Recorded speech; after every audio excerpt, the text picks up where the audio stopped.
Good afternoon, everybody. Welcome to today's Proverbs with Paul in the afternoon. I hope that you had a wonderful break and enjoying the sunshine today.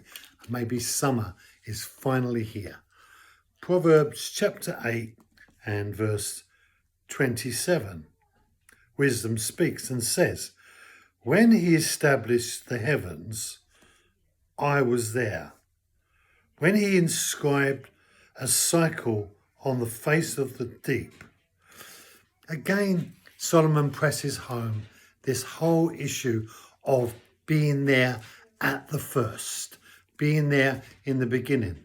And the reason why Solomon could say that is because this wisdom that he had been given by God when he asked to govern and rule the people of Israel was the truth that became manifested. So nothing is birthed until it is said. And then after it's said, the seed has been planted for it to grow. But up until the point that it's been said, it's still not actually in existence. But once it's said, it's then given birth, and now it can be sown.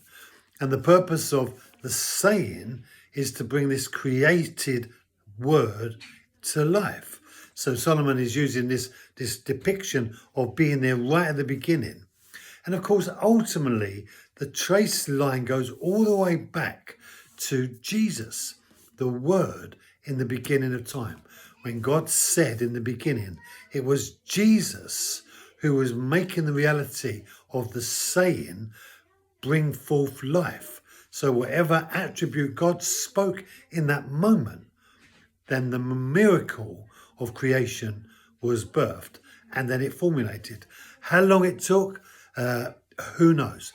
When the reality of the days are represented, some people side here, some people side there.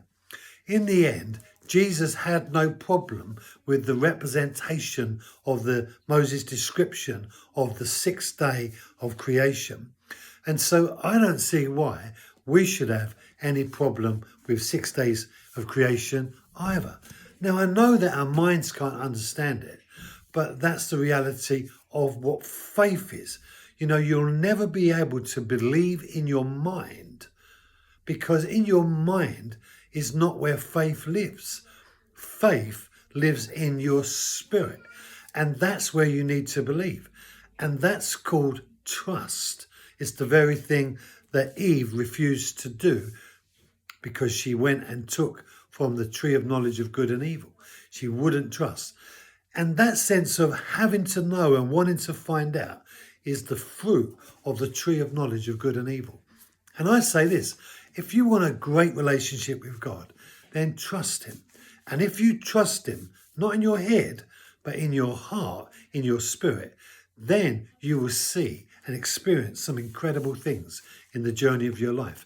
And those things that we don't understand, well, how God formulated them, who knows? But the fact is, he did. And whether it's this week, next week, or forever, the truth is that God did it. And if God has done it, then trust him for the things that we don't understand. God bless you. Have a great afternoon. Enjoy the rest of the day, and I'll see you tomorrow.